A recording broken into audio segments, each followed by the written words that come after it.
So marriage is a covenant, and I wanted us to go to the book of Exodus.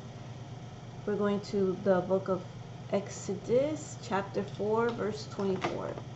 And I'm giving you an example of what intercession is. This chapter talks about Moses, how he was given the assignment to go, and he went on his way.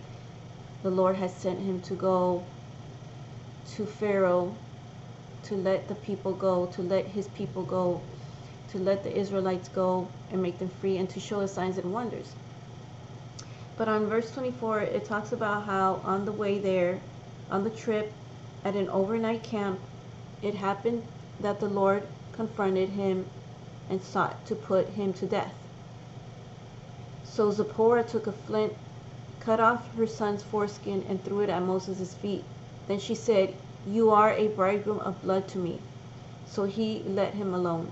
At that time she said, "You are a bridegroom of blood," referring to the circumcision. So this is a perfect example of a wife that stood the gap for her husband Moses. Zipporah was with her husband. They were on their way to Egypt, and God was about to kill Moses. Now I believe from the study Bible it says here that that he was supposed to circumcise his firstborn, or his son, and he neglected to do that. So he neglected his covenant. And so the circumcision was very important back then, because it was a symbolism of a covenant with God. And so Zipporah noticed that situation. She noticed, and she stood and interceded for her husband by doing that job herself. She went and circumcised her son and threw the foreskin at his feet, and then the Lord relented to kill him. I thought that was very interesting and a great example of a wife who is an intercessor, who stood the gap for her husband, you know, and she took up that role, and the Lord saw how she intervened for Moses, and God received it, and God backed away and did not kill Moses. So I wanted to use that as an example, because there's so many wives, so many married couples that are believers, that go to church, that are Christian, but I've seen it firsthand where women, they begin to judge their husbands when they start making an error, when they begin to slack, or they have a delay, or they become their husbands make an error, and so the wife begins to think, well, he's not taking his role, I'm going to do it for him, or I'm going to take his place. No, I'm not comfortable with that.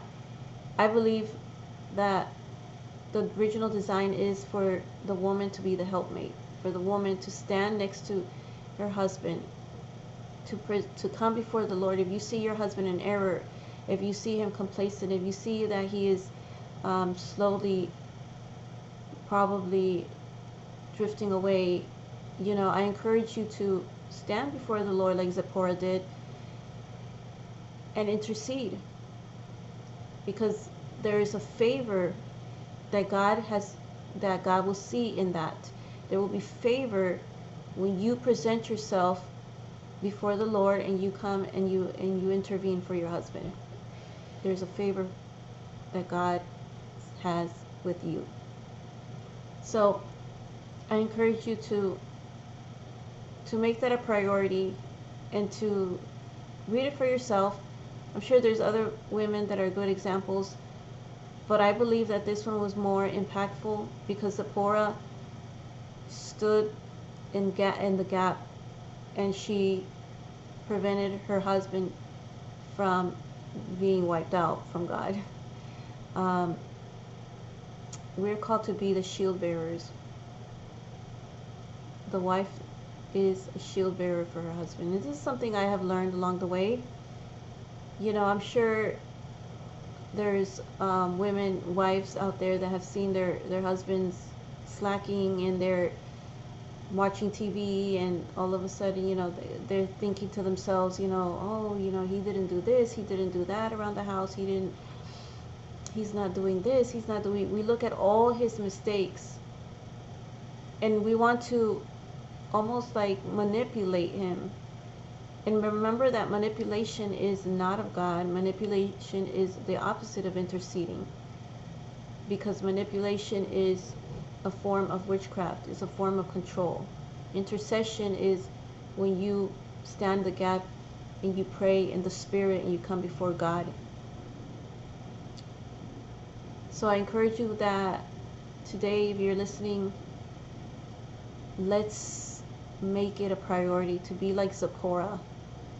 Zipporah was an intercessor for her husband, and a great example of what we need to be as a role that we play for our marriage.